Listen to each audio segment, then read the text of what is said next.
Morning, welcome back to a new blog. আশা করি তোমরা সবাই খুব ভালো আছো, সুস্থ আছো। ভালো সুস্থ থাকাটা খুব জরুরি। অনেকদিন পর না আগের সপ্তাহে এসেছিলাম, মনে পড়ছে না ঠিক। স্যাটারডেতে পড়াতে এলাম, একজন স্টুডেন্ট চলে এসছে, একজন স্টুডেন্ট রাস্তায় দাঁড়িয়ে রয়েছে। মেয়েটি আজকে প্রথম। ওনারা আমার ব্লগ দেখে উনি আমার সাথে যোগাযোগ করেছিলেন নয় মেয়ের পড়ানোর ব্যাপারে। ক্লাস 9-এ পড়ে, যে কমার্শিয়াল যে সাইডটা আছে সেটা আমি পড়াবো। দেখা যাক, শুরু করি। এখানে দেখো, উচ্চ মাধ্যমিক ক্যান্ডিডেট একজন রয়েছে, আরেকজন আসেনি, তার মায়ের অপারেশন। এটা ব্যাপক জিনিস হয়েছে। আমি জানতাম যে আমার যে স্টুডেন্টটা আজকে আসবে নতুন, আমি জানতাম ওর মা দেখে ব্লগ।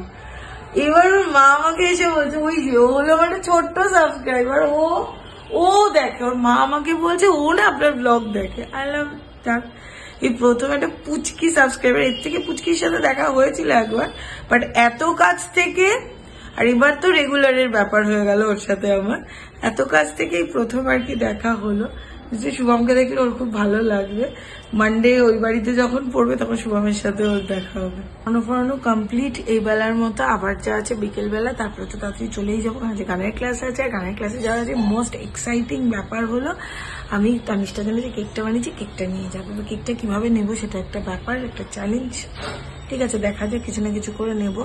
এখন আমি খাবো দাবো, খেয়ে দিয়ে একটুখানি, তার আগে স্নান করবো, খাবো দাবো, তারপর একটুখানি ঘুমোবো। প্রচন্ড ঘুম পাচ্ছে। এই কদিনে রাত জেগে জেগে কেক বানিয়ে না ঘুমটা ঠিকঠাক ভাবে হয়নি। রাত্রিবেলা উঠে আবার দেখেছি কেকটা ঠান্ডা হলো তো সব, তো সেই জন্য যাই আজকে আর রাত্রিবেলা বানাবো না। ড্রাই ফ্রুট শেষ, আবার ড্রাই ফ্রুট কিনতে হবে। তারপর এই যে অ্যাকুরিয়াম পরিষ্কার হচ্ছে এখন আপাতত, সেই জন্য এনাকে এখানে রাখা হয়েছে। এইখানে রয়েছে এই যে বাবুকে একদম পরিষ্কার জল টল করে দেওয়া হলো একদম। সে এখন একদম বিন্দাস আছে। কিরে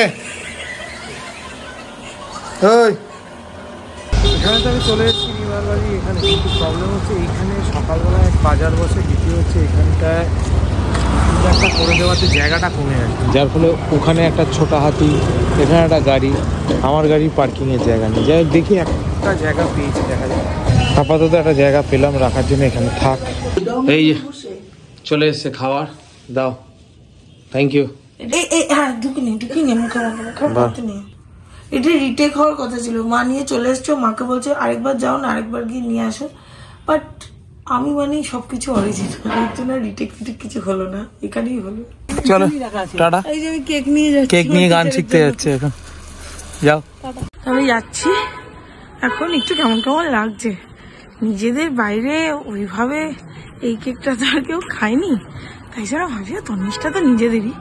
ঠিক আছে, চলো যাওয়া যাক। গানের ক্লাস তো হয়ে গেছে, জানি না ওর কেকটা কেমন লাগবে, তো এখনো খাইনি, বললো পরে গিয়ে খাবে।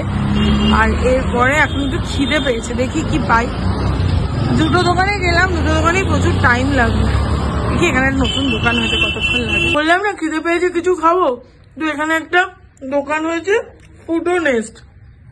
আবার ওটার থেকে বুঝতে পারিনি বার্গারটা এত বড় হয়ে যাবে, তবে একটাই জানতাম।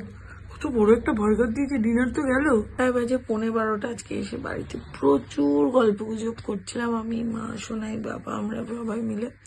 আর তারপরে হলো এখন আমি যে রাত্রিবেলা ডিনার করিনি, তখন আমি আসলে বার্গারটা খাচ্ছিলাম। খুব মানে আমার ভাল লাগেনি একদমই, অনেকটা বড় সাইজে, অতটা হেভি। আমি অর্ধেকের বেশি খেতেই পারিনি। মা বলেছে যদি রাত্রিবেলা খিদে পায় তবে কিছু খেয়ে নিস।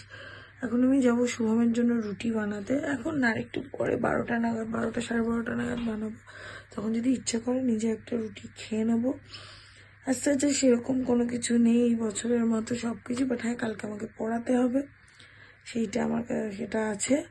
নইলে এই বছরের মতো আজকের দিনটাই লাস্ট পড়ানো ছিল, কালকের দিনটা বিন্দাস রেস্ট নিতাম। বাট হবে না, সামনে 1 তারিখ, তাই 31 তারিখের পড়ানোটা কাউকে সেরকম না বলাও যায় না। আর যদি আমি ঘুরতে যাই তবে তাদের যে গ্যাপটা হবে সেটা আমাকে 31, 1, 2, 3, 4 এগুলোর মধ্যেই আর কি কভার করতে হবে। এখনো পর্যন্ত জানি না, বিকজ শুভমের ইভেন্ট না চলুক, বাট ইভেন্টে যাদের জানুয়ারিতে বিয়ে বা এগুলো কিছু, তাদের সাথে কথাবার্তা, মিটিং, এগুলো সব চলতেই থাকছে। সেগুলোর কিছু পোর্শন আমার কাছে এসেছে, তো সেটারও কন্টিনিউয়েশন হচ্ছে। তো সবকিছু নিয়ে একটু ঘেটে ঘরেই আছি। যাই হোক, 2023টা সাচ খুব একটা ভালো গেছে বলবো না, খুব একটা ফ্রুটফুল কিছু হয়েছে সেরকম কিছুই হয়নি। 2024টা ফর দ্য বেস্ট। তোমরা যে অনেকে আমাকে কমেন্ট করেছো 24-এ গুড নিউজটা পেতে চাই, সত্যি কথা বলতে 24-এ আমিও গুড নিউজটা পেতে চাই, বলতে আমার কোনো রকম লজ্জা বা কোনো কিছু নেই। হোপ ফর দ্য বেস্ট, দেখা যাক। তোমাদের সবার ব্লেসিংস, ভালোবাসা, সব কিছু। প্রে ফর আস, যে যেন তোমরা যেটা চাইছো আমরাও 24-এ, যাই হোক আর কিছু বলছি না। তো সবকিছুই সময়ের উপর। এই হলো অবস্থা আপাতত। আজকে আর no cake, no cookies, no কিছু। আজকের দিনটা একটু বেকারি থেকে দূরে থাকি, কালকে থেকে আবার শুরু করবো।